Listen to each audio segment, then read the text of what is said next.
With me right now, we have Ken Quimby, a former city councilor that's running for election again. Welcome to the program, Ken. Thank you very much for having me, Frank. I really appreciate this. Okay, you were a city councilor before, Yes. and then you didn't happen to make the cut on a subsequent re-election period. But now you're back into the fold. You're trying to campaign really hard to be able to get back onto the council. Yeah. What do you think the pivotal things of your campaign platform are that are really important to you, to the voters of Haverhill? There's several of them. The public safety issue will always be a issue for me, but all the other councils have been talking about it too, so I don't want to be redundant. But this past weekend, of course, we had a major fire. Right. And then last night, the council meeting, they're talking about new equipment. Well, I've been saying that right along too, so we do need some new fire trucks, and I'm hoping the administration comes forward and hope we can get one, or a couple more trucks, not just one, maybe 3 in the next couple of years. We do need them, and thank God for all the help we've had in the city this past weekend with the big fire. How much are these trucks, Ken? You know, I wish I could give you a price, Frank, and I don't know. I'll throw them maybe these are like in the $483,000. I don't know. I'm just that's a pretty specific figure, but pretty much I'm just kind of throwing out $500,000 here, $500,000 there. Yeah.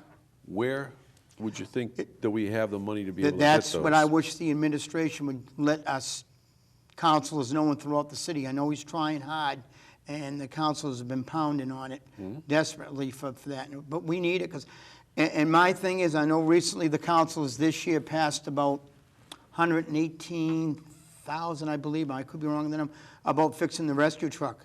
If I was a councilor then, I would have voted no, brand new one. I would have pushed for a new rescue truck, not fix the old one. Get a new one. We need to upgrade our apparatus, but I don't want to hop on that issue too much, but that's one.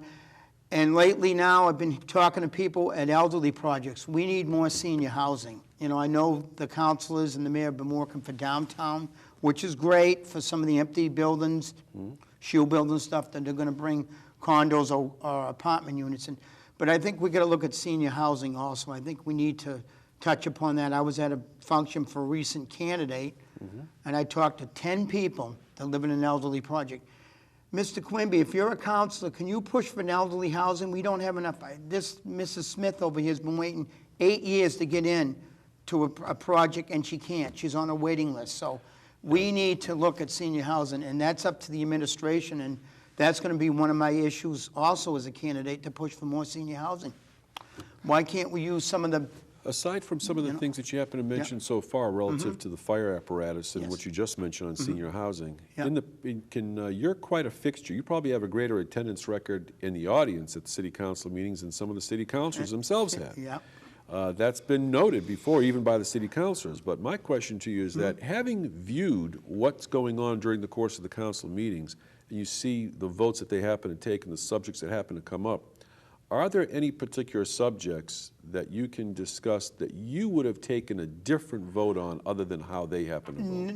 Not precisely, Frank. No, I've been pretty happy with some of the majority of the council. Not all of them. Some of the stuff they voted for, I would have done that. And one issue I will bring up, I know it was brought up recently about a situation with a pay raise for the city council.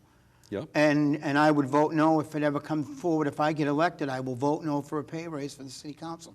Why don't we use that money for other things in the city? Now, for the mayor's salary, I'm all for that. I don't care who's mayor, whoever, because they're getting $90,000 a year, but $120,000 this year. And it didn't pass, I guess. It didn't get enough votes for the council. The interesting thing is that just to mention about raises, to put it in perspective so that you can understand the balance on this that I'm trying to get at, and that is that when they discussed the raises, it seemed a little odd, and it makes for a little bit of an awkward situation when dealing with city councilors and school committeemen that vote themselves a raise when so many city workers, other than supervisors or department heads, have gone without a raise. Essentially, it's been flat. It's a little awkward. What has happened in the past, would you be in favor of this? If there was a raise that people thought was justifiable, that raise goes into effect in the next cycle for whoever happens to be the council the next time around, whoever happens to be the mayor the next time around. Okay. The same thing with the school committee. That way, you're not doing it for yourself, you're doing it for whomever that is down the road. That's what was done in the past, but that wasn't followed this time around. No, and I would still vote no regardless. I Okay. always will vote no for a council salary increase. We all have good jobs, at least the majority of the councils and myself. Yep. We don't need that. I'd rather put that money towards drug programs, because that's another issue. We're all talking about the heroin overdoses in the city of Haverhill. And that is another issue So- that needs to be addressed. And I want to be more involved with that, but that's up to the mayor's task force. I want to be a member of that down the road. If I'm don't make the council, I want to be more involved with that situation. And I've been thankful, Frank. I haven't had any relatives or friends that have died of heroin overdoses in the city or throughout the country. And when I read it every day, it bothers me inside. It sends chills down my back. Let's you know, shift Frank. gears slightly right now, and that is that when we had the mayor on just recently talking about different things during the course of his administration, and he's running unopposed, and that's fine, Yeah. there was an issue having to do with the marijuana dispensary that was supposed to be coming to town, and it looks as though they found another location in order to go to. The mayor was in favor of it. The council did not, while the organization could still come to Haverhill, the council Right. did not send their letter of recommendation. So you had two opposing points of view there, and the mayor seems to think that we lost about a $750,000 group of money that was coming from that.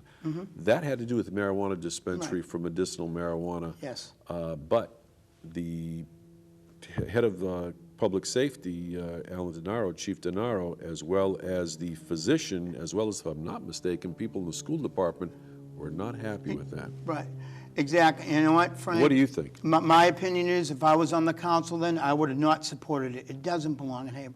We got enough to deal with. The police department, as it is strapped. They're full.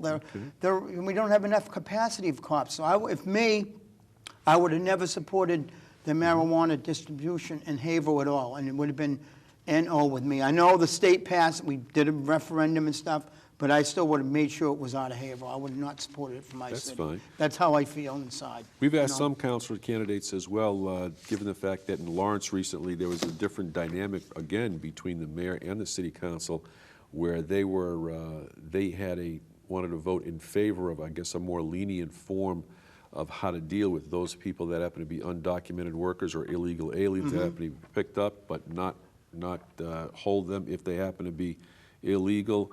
The mayor was not in favor of that. The council was totally in favor of that. Once again, an opinion. They're a sister city that's next door to us, and the fact is, with everybody moving, when they move north. Right. Haverhill is north of that location. Obviously. That being the case, how do you happen to stand on that? I would have not supported it whatsoever as a candidate. That's how I feel. If they're over here without the proper identification and stuff, send them back. I'm sorry, I just can't, because we got enough to deal with without more to dump it on our shoulders and so forth. But that's how I feel, Frank. That's fine. And finally, when we talk about tax rates, the tax classification, that's all produces a tremendous amount of consternation. Yeah.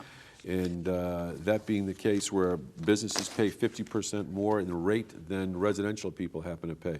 Twofold question. Number one, how do you feel about that? Do you feel that should be where it is? I'm happy right where it is. I have no complaints whatsoever for the homeowner. Now, the business, I think the business owner should be down same as a homeowner, because you know what's happening, Frank? Yep. Businesses are leaving Haverhill, and that's not good, and that scares me. So you think businesses should be Even with homeowner, we should try to see if there's a way we can That's be interesting. even Okay. keel. That's how I feel. Then we can keep businesses in Haverhill. Then we can bring jobs, and that's one of my other things is to bring jobs to Haverhill. And I'm still going to push for that issue too. That'll have to be the last word. Ken Okay. Quimby, thank you very much for being able to be here. Thank We you wish very much, Frank. We wish you the best of luck in the upcoming election. Thank you. Thank you.